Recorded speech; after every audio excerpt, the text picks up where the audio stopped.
You remarried an old man, huh? Haha. What? What are you talking about? Wow, you've really lost your taste. You should have just stayed with me. Haha. I bumped into my ex-husband after several years and he greeted me with a smug grin. An awkward silence fills the air. He doesn't even realize that his comments are stirring the pot. What a hopeless man. He still doesn't get how ridiculous he sounds, and then karma finally catches up with him. I didn't miss the moment his face turned pale. My name is Olivia Harper, 28 years old. I married the love of my life and we have been a couple for just 1 year. Even though we have only been married for a year, I'm already considering divorce. My husband's name is Jackson, 30 years old. He works for a client company and we often met because we were both in charge of the account. At first, we only talked about work, but we soon discovered we liked the same band and started dating. He's serious about his job and we make up quickly after fights. That was the best part about us. I thought we would be fine even after marriage. After a year and a half of dating, we became husband and wife. But as soon as we got married, his attitude changed completely. The kind and loving Jackson turned into a controlling husband. I first felt uneasy a while after we got married. I came home from work as usual and he was already there, messing around on his phone. Normally, I'm the one who greets him, but today was different. I greeted him with a fresh "I'm home," but he didn't respond. Did he not hear me? I thought and raised my voice a bit. "Jackson, I'm home. Sorry I'm late. I'll make dinner right away." Shut up. You're the one who's late. You're worthless. I froze at his words. What, Jackson? You're my wife and you come home later than me? Are you crazy? I'm sorry, I had to work late today. Work late? That's your fault for being incompetent. Don't make excuses. It's annoying. I don't know what to say. We had arguments while dating, but we always talked it out and resolved it the same day. No matter how heated our arguments got, he never called me worthless. That's why it took me a while to realize what he had just said. From that day on, he criticized me every time I took a bite of dinner. This is bland. You can't even cook. You're a failure as a wife. I married you, so be a better wife. Since then, he's been saying such things openly. At first, I tried to talk back, but it only made him angrier. What did you just say? That's why. I'm also working and doing housework. If you're going to complain, you could help a little. Don't joke with me. You're the wife and I'm the husband. Housework is all your work. But we are a married couple, right? Shouldn't we support each other? Are you stupid? You should be grateful. You even got to marry me. That's not fair. You just need to listen to me and do your job. Got it? The Jackson I loved is gone. Or maybe he was just wearing a mask while we were dating and this is his true self. Still, divorce wasn't an option since we had just gotten married, so I kept enduring. A year into our marriage, nothing has changed. I'm still treated like a maid doing whatever my husband says. The only time I can relax is when I'm at work. Thanks to my friend and colleague Lily, I have been able to get through each day. Lily is the daughter of the company's CEO, but she doesn't let her status get to her head. She's dedicated to her job, which makes her even more likable. We always have lunch together. One day, while eating, she starts talking. "Hey, Olivia, guess what? I'm dating that guy I told you about." "Really? That's great. Thanks to you for listening to me and giving advice. Really, thank you so much." "I didn't do anything. You did it all yourself, Lily." "No way. If you hadn't encouraged me, I wouldn't have even contacted him." Seeing her blush and talk so happily makes me feel happy too. "Really? I am so happy for you," I say, and then she turns the conversation to me. "What about you, Olivia? Are you okay?" "Okay? What do you mean?" "I mean your husband. He's still giving you a hard time, isn't he?" Lily looks into my face with concern. Yes, I had confided in her about my husband's verbal abuse. I feel guilty for worrying her when she's so happy. With that, I give Lily a forced smile. "I'm fine. I guess I've just gotten used to it." "That's not okay. You shouldn't have to get used to something like that. I have only been married for a year. I can't just get a divorce that quickly. But if you keep this up, you'll..." "Thank you, Lily. Just having you worry about me is enough, really. Thank you." Lily looks puzzled, but that's okay. I can't worry her any more than this, especially when she's about to be happy. I say thank you to her again and forcefully change the subject. I wanted to forget about my husband at least while I'm at work. But even that reaches its limit. A month later, It's a holiday and also Lily's birthday. Her boyfriend can only meet her at night due to work, so we set up a lunch date. I wake up early, finish the housework, and start getting ready. While I'm doing my makeup, my husband speaks up. Hey, you're not planning on going out, are you? I told you before, right? Today is Lily's birthday, and we're going for lunch? What? I don't care. You're a housewife. You can't just go gallivanting around. Gallivanting? I always do the housework on my days off. Can I have just one day? Who do you think you are talking to? You should only listen to me. Normally, I would say I'm sorry and offer a superficial apology, but this time, I had reached my limit. Days filled with insults from the man I vowed to love and marry. This wasn't the married life I had envisioned. Fueled by anger, I raised my voice. Enough is enough. Why does my life have to be controlled by you, Jackson? You? How dare you speak to me like that? I'm fed up being belittled and yelled at every day. This isn't the marriage I wanted. Huh? Like I care. It's all your fault for being a useless wife. Fine, let's get a divorce.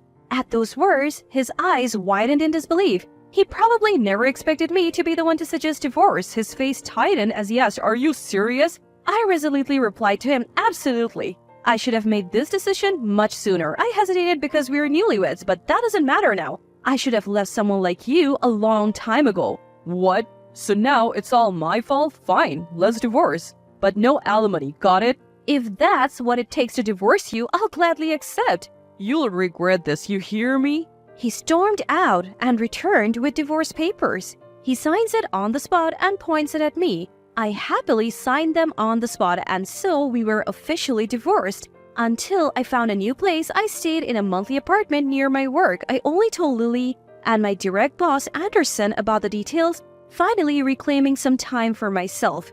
Years passed. A lot happened after divorcing my ex-husband. For a while, he wouldn't stop contacting me, almost making me lose faith in people. You'll never be happy. You'll be alone forever. He would message me daily like a stalker. But Carter Anderson, my boss, and Lily saved me. Carter had been my mentor since I joined the company and was like a brother to me. When he noticed my distress, he reached out. Hey, are you okay? Mr. Anderson, I'm sorry. I have been making a lot of mistakes lately. That's not what I mean. You seem relieved after the divorce, but you've been looking down again. What happened? Well, my ex-husband won't stop sending me abusive messages. What? Ignore him. Block his number. That day, Carter took me to a few pubs. I initially intended to have a good time, but I ended up pouring out my emotions and eventually broke down crying. From then on, we started having regular meals together, and before I knew it, we were in a romantic relationship. He proposed last month, and now I wear an engagement ring. Carter got promoted and moved departments last month. So we don't see each other at work as much, but we live together so I don't feel lonely. And the best part, Lily is getting married too. The man Lily was marrying was the same guy she had happily talked about years ago. He apparently worked at the same company as my ex-husband, which made me a bit uneasy even though it wasn't his fault. But today was Lily's wedding day. No room for anxiety. On my way to the venue, I ran into Lily's father, the CEO of our company. "Ah, Mr. CEO, hello." Oh, Olivia. Lily always speaks highly of you. "Thank you, sir. Is your wife not with you today?" She went ahead to help with the wedding preparations, so I'm on my way there alone. "I see. Would you like to walk together?" Of course. I'd be delighted to walk with you, Olivia. We made our way to the venue chatting casually. As I was about to check in, I heard a familiar voice from behind. Hey, isn't that Olivia? Oh, what? Jackson? Why are you here? Why? It's a colleague's wedding. Of course, I was invited. Long time no see. My bad feeling was confirmed. Lily's fiancé was a colleague of my ex-husband, and they were close enough to invite him to the wedding. He looked at me with a sarcastic smile and said, "So, you remarried an old man, huh?" "What are you talking about?" "You should have just stayed married with me instead of marrying some old guy." "How dare you? It's none of your business." "Why are you mad? Just because you're lonely doesn't mean you should marry some old guy. Showing off that ring, huh?" Oblivious to the awkward atmosphere, Jackson let out a vulgar laugh. That was the last straw. I couldn't let him disrespect the CEO like that. "If this happens, I'll drag you out and kick you out of the ceremony hall." I was about to grab his arm and drag him out when an employee at the reception yelled at Jackson. "Shut up! Do you even know who this man is?" "Huh? What? He's Olivia's current husband, right?" Who are you to call the CEO old man? That's incredibly rude. What? CEO? Yes, this gentleman is Lily's father and the CEO of our company, Mr. Mason. Jackson's face turned ashen when he realized the gravity of his mistake. No man is so lucky. His face turned a shade of blue as he finally realized his blunder. The CEO approached my ex-husband with a relaxed smile. Nice to meet you. You're Olivia's ex-husband, right? Yes, I am. We have been doing business with your company for a while. Just so you know, I am the CEO. I'm sorry, I didn't know. Don't worry about it. I was just about to end our business relationship with your company. What? Wait, that would be a problem for us. Stammering, Jackson pleaded with the CEO. If a major deal falls through because of him, his standing in the company would be at risk. He seemed to realize this, lowering his head, his face as wide as a sheet. But I knew from Lily the CEO is someone who never changes his mind. Unmoved by my ex-husband's desperate excuses, the CEO finally stated enough. This happened because of your inappropriate behavior. Not only did you insult me, but you also hurt Olivia, whom you have divorced. I can't continue doing business with a company that employs someone like you. Wait, what about my position? Your position? I couldn't care less. We won't be inconvenienced at all by ending our relationship with your company. To be frank, we have the upper hand. There are plenty of companies that want to do business with us. You can't be serious. Moreover, your colleague Lily's fiance, we're thinking of poaching him to groom him as the next CEO. So there's absolutely no downside for us. Why would you go to such lengths for Olivia? Olivia is the only person who treated my daughter like a normal person. Most employees limit their interactions with the CEO's daughter. Olivia didn't care about that and became good friends with Lily. Thanks to her, my daughter could be at ease in the company. I've often heard my daughter say I'm grateful to Olivia. I had no idea.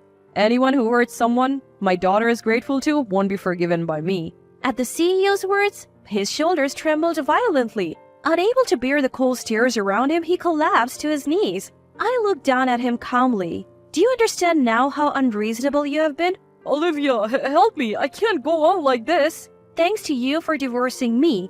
Thanks to you, I'm incredibly happy now. The CEO approached me after my final words and said, "Shall we go?" I nodded silently and walked away from my ex-husband with the CEO. Later, I heard that my ex couldn't handle the atmosphere and left the venue. The next day, the CEO contacted his company and ended the business relationship that had lasted for several years.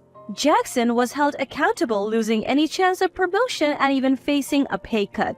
He's now keeping a low profile at work amid harsh criticism and cold stares from colleagues. As for me, I recently completed my marriage registration. Since I married Carter, who is my boss, everyone at the company celebrated and I was able to resign. From now on, I plan to support him as a homemaker. Marriage isn't the only path to happiness. I became certain of that after divorcing my ex-husband. But one thing is clear, the quality of married life can change dramatically depending on your partner. I intend to prove that, living my life with Carter from now on.